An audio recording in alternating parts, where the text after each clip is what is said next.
দেখে আমার ধারণাটা পাল্টে গেল।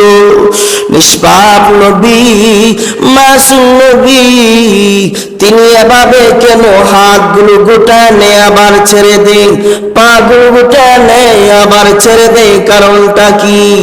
আল্লাহ নবী মাসুম, আল্লাহ তাআলার পরে তিনার সম্মান, এরপরে আল্লাহ তাআলার পরে রাহমাতুল লিল আলামিনের সম্মান। আল্লাহ তাআলা দুনিয়ার মধ্যে যত নবী রাসূল পাঠিয়েছেন, রাহমাতুল লিল আলামিনকে সর্বশ্রেষ্ঠ মর্যাদার অধিকারী বানায়া পাঠিয়েছেন। সুবহানাল্লাহ। তো আল্লাহর নবী হাতগুলো গোটায়, আবার হাতগুলো ছেড়ে দেয়, পাগুলো গোটায় নেয়, আবার পাগুলো ছেড়ে দেয়। কেমন জানি আল্লাহর নবী ছটফট ছটফট ছটফট করতেছে।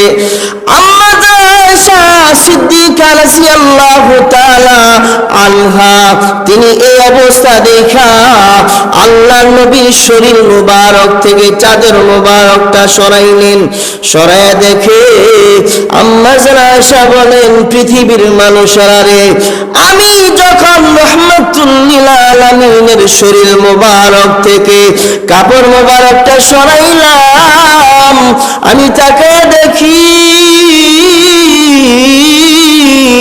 এমন একটা পশম মুবারক বাদ নাই, ঘাম মুবারক বের হয় নাই।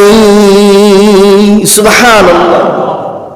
আল্লাহ নবীর মৃত্যুর সাকরাত কেমন জানি ছটফট করে।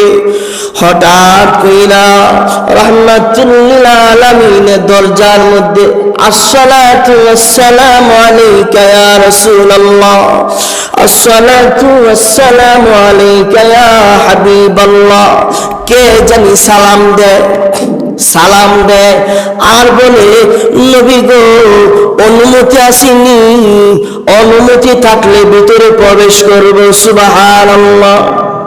আচ্ছা বলেন তো, দুনিয়ার মধ্যে যত এমপি, মন্ত্রী, মিনিস্টার রয়েছেন, কাউকে যদি কারোর মৃত্যুকে যদি আলিঙ্গন করানোর জন্য আজরাইল চলে আসে, তার ঘরে দরজার সামনে কি আয়েশা অনুমতি চাইবনি? মন্ত্রী সাহেব, আপনি আমাকে অনুমতি দেন, আমি আপনার ঘরে প্রবেশ করতে চাই, এটা বলবে না। এমপি সাহেব গো, আপনি আমাকে অনুমতি দেন, আপনার ঘরে প্রবেশ করব। আপনাকে আল্লাহ তাআলা ইচ্ছাধিকার দিয়েছেন, চাইলে যাইতে পারবেন, না চাইলে দুনিয়া জমিনে থাকতে পারবেন। এমন অনুমতি কাউকে আল্লাহ তাআলা দিছেনি না। একমাত্র কেবলমাত্র শুধুমাত্র বিশ্ব নবী রাহমাতুল লিল আলামিনের সম্মান। আল্লাহ তাআলা আজরাইলকে ডাক দিয়া বলে, আজরাইল রে, আমার বন্ধুর কাছে যখন যাইবা, আমার বন্ধুর কাছে যখন যাইবা, যখন বন্ধুর দরজার মধ্যে দাঁড়াইবা, আমার বন্ধুর কাছে অনুমতি চাইও। যদি অনুমতি দেয় তাহলে ঘরের মধ্যে প্রবেশ করিও, না হয় প্রবেশ করতে পারবে না। আল্লাহ নবী রাহমাতুল লিল আলামিন ফাতিমাতুজ জোহরা রাদিয়াল্লাহু তাআলা আনহাকে ডাক দিয়া বলে, মা, দেখো না কে জানি অনুমতি চায়, কে জানি সালাম দেয়। আল্লাহ তাআলা আজরাইলকে ডাক দেয়া বলে, আজরাইল, তুমি যদি প্রকাশিত না হও তাহলে আমার বন্ধুর কথাটা মিথ্যা হয়ে যাবে। আজরাইল, প্রকাশিত হয়ে যাও, আমার বন্ধুর কন্যার সামনে, আদরের দুলালির সামনে তুমি প্রকাশিত হয়ে যাও। সুবহানাল্লাহ। যখন ফাতিমাতুজ জোহরা রাদিয়াল্লাহু তাআলা আনহা দরজা খুললেন, দরজা খুলে দেখে মাথা আসমানে, পাগুলো জমিনে, চোখগুলো নীল অগ্নিলঙ্কার মতো দেখা যায়। আর বলছে, এই জমিন, এই বেয়াদব জমিন, যেই জমিনে মায়ার নবী শুয়ে আছে, যেই জমিনে রাহমাতুল লিল আলামিন নবী শুয়ে আছে, ওই জমিনে তুমি কিভাবে বেয়াদবি করার জন্য আসছো, এই কথা বইলে একটা জুড়ে আঘাত করছে। সেই 14 থেকে 1450 বছর আগে খলিফাতুল মুসলিমিন একটা আঘাত করছে, ওই থেকে আজ পর্যন্ত মদিনাতুল মুনাওয়ারার মধ্যে একবারের জন্য ভূমিকম্প হয় নাই। সুবহানাল্লাহ। কেমন বড় আধ্যাত্মিক জগতের সম্রাট ছিলেন খলিফাতুল মুসলিমিন উমর। শুধু তাই নয়, একদিন হঠাৎ করে জিবরাইল আলাইহিস সালাতু ওয়াস সালাম রাহমাতুল লিল আলামিনের পাশে বসা ছিলেন, পাশে। এমত অবস্থায় হযরত ওমর ফারুক রাদিয়াল্লাহু তাআলা আনহু তিনি চাদর মুড়ি দিয়ে রহমতের নবীর সামনে দিয়া যাচ্ছে। এমত অবস্থায় জিবরাইল আলাইহিস সালাতু ওয়াস সালাম আল্লাহ নবীকে ডাক দেয়া বলে, নবী গো, আপনার এই সাহাবী উমর, এই উমরের প্রশংসা আমি করতে চাই। সুবহানাল্লাহ কইতেন না? কি বলছে? উমরের প্রশংসা আমি করতে চাই। আল্লাহ নবী বললেন, জিবরাইল ভাই আপনি করেন, সমস্যা কি? করেন না, আপনি উমরের প্রশংসা করেন, কোনো সমস্যা নাই। না নবী, আপনি আমাকে সময় বলে দেন, কতটুক সময় আমি উমরের প্রশংসা করব, কতটুক সময়? আল্লাহ নবী বললেন, জিবরাইল আপনি 1 ঘন্টা ভর আপনি উমরের প্রশংসা করেন। জিবরাইল ডাক দিয়া বলেন, নবী গো, 1 ঘন্টা আমি উমরের প্রশংসা করে শেষ করতে পারবো না, আমাকে আর একটু সময় বাড়িয়ে দিন। আল্লাহ নবী ডাক দিয়া বলে, জিবরাইল তাহলে 1 দিন ভর আপনি উমরের প্রশংসা করেন। সুবহানাল্লাহ। আল্লাহ নবীর কথার উত্তরে জিবরাইল ডাক দিয়া বলে, নবী আমার, 1 দিন যদি উমরের প্রশংসা করি, উমরের প্রশংসা শেষ করতে পারবো না, আর একটু সময় আপনি আমাকে বাড়িয়ে দেন। সুবহানাল্লাহ। তাহলে আপনি কতটুকু সময় চান? কয় আপনি আর একটু সময় আমাকে বাড়িয়ে দিন। জিবরাইল নবীকে ডাক দিয়া বলে, নবী 1 দিন ভর যদি আমি উমরের প্রশংসা করি, 1 দিনে আমি বিন্দু মাত্র প্রশংসা করে শেষ করতে পারবো, বেশি করতে পারবো না, আর একটু সময় বাড়িয়ে দেন। আল্লাহ নবী ডাক দিয়া বলে, জিবরাইল রে, তোমাকে আর একটু সময় বাড়িয়ে দিলাম, 1 সপ্তাহ ভর আপনি ওমরের প্রশংসা করুন। সুবহানাল্লাহ। 1 সপ্তাহ হবে না, আপনি আর একটু সময় বাড়িয়ে দিন, 1 মাস ভর আপনি ওমরের প্রশংসা করুন, তাও হবে না, আপনি আর একটু সময় আমাকে বাড়িয়ে দিন, তাহলে 1 বছর যাবত আপনি উমরের প্রশংসা করেন, কোথাও হবে না। সুবহানাল্লাহ। আল্লাহ নবী জিবরাইলকে ডাক দিয়া বলি, জিবরাইল ভাই, 1 ঘন্টা আপনার হবে না, 1 দিনও আপনার হবে না, 1 সপ্তাহ আপনার হবে না, 1 মাসও আপনার হবে না, 1 বছর আমি আপনাকে সময় দিলাম, 1 বছর পর পরিপূর্ণ আপনি প্রশংসা করতেই থাকুন। সুবহানাল্লাহ। কয়েক বছরও আমার হবে না, তাহলে কতটুক সময় দেব?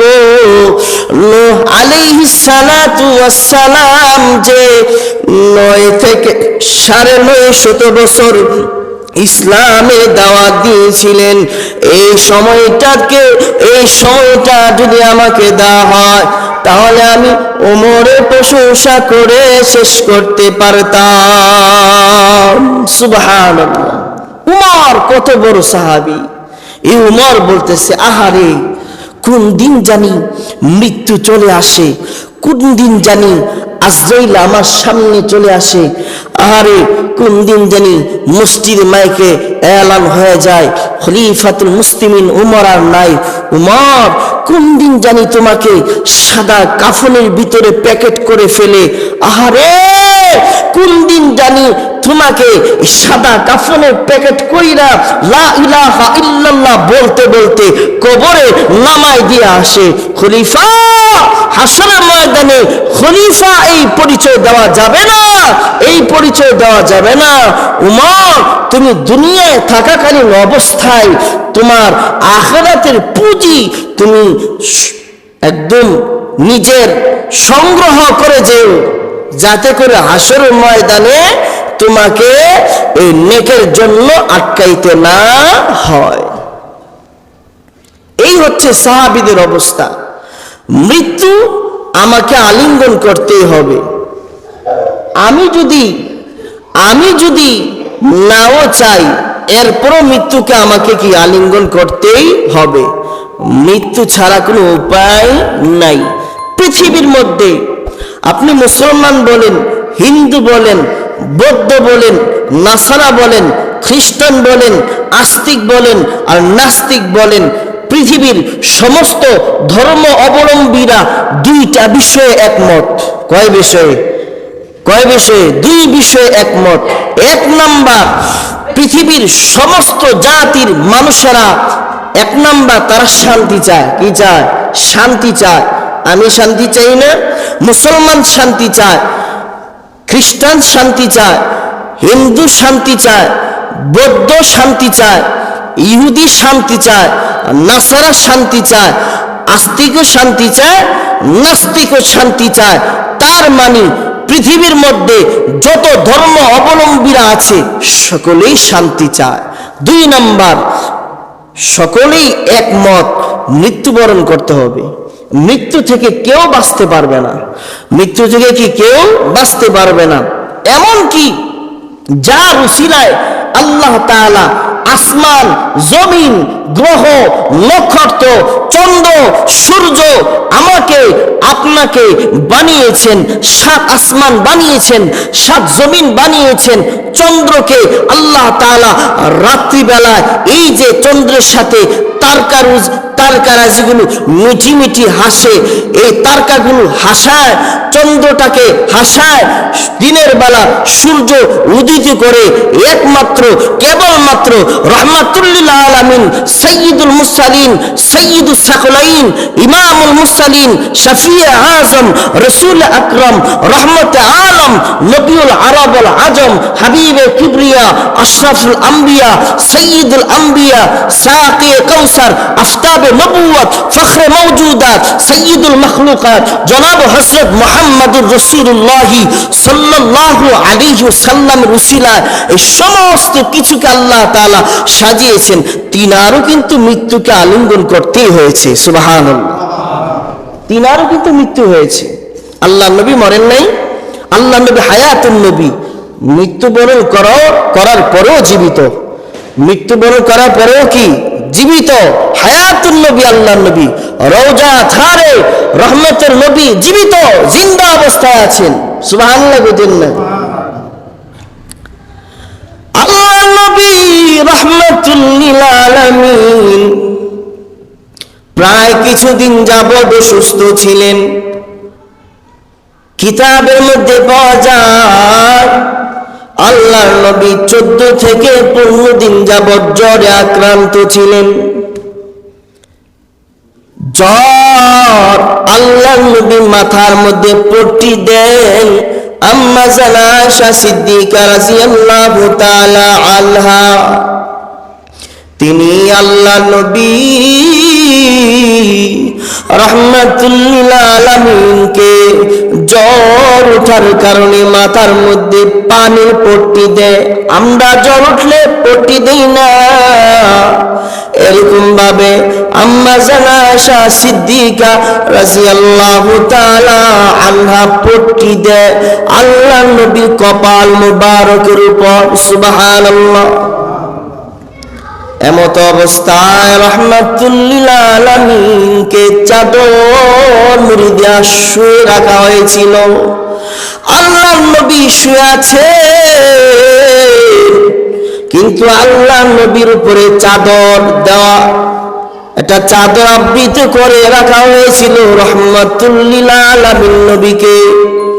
আম্মা জানা আয়েশা সিদ্দিকা রাদিয়াল্লাহু তাআলা আনহা বলেন, আল্লাহ গুলো গুটায় নে আবার ছেড়ে দে। আম্মা জানা আয়েশা বলেন, পৃথিবীর মানুষেরা রে, আল্লাহ নবীর এই অবস্থাটা দেখে আমার ধারণাটা পাল্টে গেল। নিষ্পাপ নবী, মাসুম নবী, তিনি এভাবে কেন হাতগুলো গোটায় নেয় আবার ছেড়ে দেন, পাগুলো গোটায় নেয় আবার ছেড়ে দেয়? কারণটা কি? আল্লাহ নবী মাসুম, আল্লাহ তাআলার পরে তিনার সম্মান, এরপরে আল্লাহ তাআলার পরে রাহমাতুল লিল আলামিনের সম্মান। আল্লাহ তাআলা দুনিয়ার মধ্যে যত নবী রাসূল পাঠিয়েছেন, রাহমাতুল লিল আলামিনকে সর্বশ্রেষ্ঠ মর্যাদার অধিকারী বানায়া পাঠিয়েছেন। সুবহানাল্লাহ। তো আল্লাহর নবী হাতগুলো গোটায় আবার হাতগুলো ছেড়ে দেয়, পাগুলো গোটায় নেয় আবার পাগুলো ছেড়ে দেয়। কেমন জানি আল্লাহর নবী ছটফট ছটফট ছটফট করতেছে। আম্মা আয়েশা সিদ্দিকা রাদিয়াল্লাহু তাআলা আনহা, তিনি এই অবস্থা দেখা আল্লাহর নবীর শরীর মুবারক থেকে চাদর মুবারকটা সরাইলেন। সরায় দেখে আম্মা আয়েশা বলেন, পৃথিবীর মানুষেরা রে, আমি যখন রাহমাতুল লিল আলামিনের শরীর মুবারক থেকে কাপড় মুবারকটা সরাইলাম, আমি তাকে দেখি এমন একটা পশম মুবারক বাদ নাই, ঘাম মুবারক বের হয় নাই। সুবহানাল্লাহ। আল্লাহর নবীর মৃত্যুর সাকরাত কেমন জানি ছটফট করে। হঠাৎ কইরা রাহমাতুল লিল আলামিনের দরজার মধ্যে আসসালাতু ওয়াসসালামু আলাইকা ইয়া রাসূলুল্লাহ, আসসালাতু ওয়াসসালামু আলাইকা ইয়া হাবিবাল্লাহ, কে জানি সালাম দেয়। সালাম দেয় আর বলে, নবী গো, অনুমতি আসেনি, অনুমতি থাকলে ভিতরে প্রবেশ করব। সুবহানাল্লাহ। আচ্ছা বলেন তো, দুনিয়ার মধ্যে যত এমপি মন্ত্রী মিনিস্টার রয়েছেন, কাউকে যদি কারোর মৃত্যুকে যদি আলিঙ্গন করানোর জন্য আজরাইল চলে আসে, তার ঘরে দরজার সামনে কি আয়েশা অনুমতি চাইবনি? মন্ত্রী সাহেব, আপনি আমাকে অনুমতি দেন, আমি আপনার ঘরে প্রবেশ করতে চাই, এটা বলবে না। এমপি সাহেব গো, আপনি আমাকে অনুমতি দেন, আপনার ঘরে প্রবেশ করব। আপনাকে আল্লাহ তাআলা ইচ্ছাধিকার দিয়েছেন, চাইলে যাইতে পারবেন, না চাইলে দুনিয়া জমিনে থাকতে পারবেন। এমন অনুমতি কাউকে আল্লাহ তাআলা দিছেনি না। একমাত্র কেবলমাত্র শুধুমাত্র বিশ্ব নবী রাহমাতুল লিল আলামিনের সম্মান। আল্লাহ তাআলা আজরাইলকে ডাক দিয়া বলে, আজরাইল রে, আমার বন্ধুর কাছে যখন যাইবা, আমার বন্ধুর কাছে যখন যাইবা, যখন বন্ধুর দরজার মধ্যে দাঁড়াইবা, আমার বন্ধুর কাছে অনুমতি চাইও। যদি অনুমতি দেয় তাহলে ঘরের মধ্যে প্রবেশ করিও, না হয় প্রবেশ করতে পারবে না। আল্লাহর নবী রাহমাতুল লিল আলামিন ফাতিমাতুজ জোহরা রাদিয়াল্লাহু তাআলা আনহাকে ডাক দিয়া বলে, মা, দেখো না কে জানি অনুমতি চায়, কে জানি সালাম দেয়। আল্লাহ তাআলা আজরাইলকে ডাক দেয়া বলে, আজরাইল, তুমি যদি প্রকাশিত না হও তাহলে আমার বন্ধুর কথাটা মিথ্যা হয়ে যাবে। আজরাইল প্রকাশিত হয়ে যাও, আমার বন্ধুর কন্যার সামনে, আদরের দুলালির সামনে তুমি প্রকাশিত হয়ে যাও। সুবহানাল্লাহ। যখন ফাতেমাতু জোহরা রাদিয়াল্লাহু তাআলা আনহা দরজা খুললেন, দরজা খুলে দেখে মাথা আসমানে, পাগুলো জমিনে, চোখগুলো নীল অগ্নিলঙ্কার মতো দেখা যায়।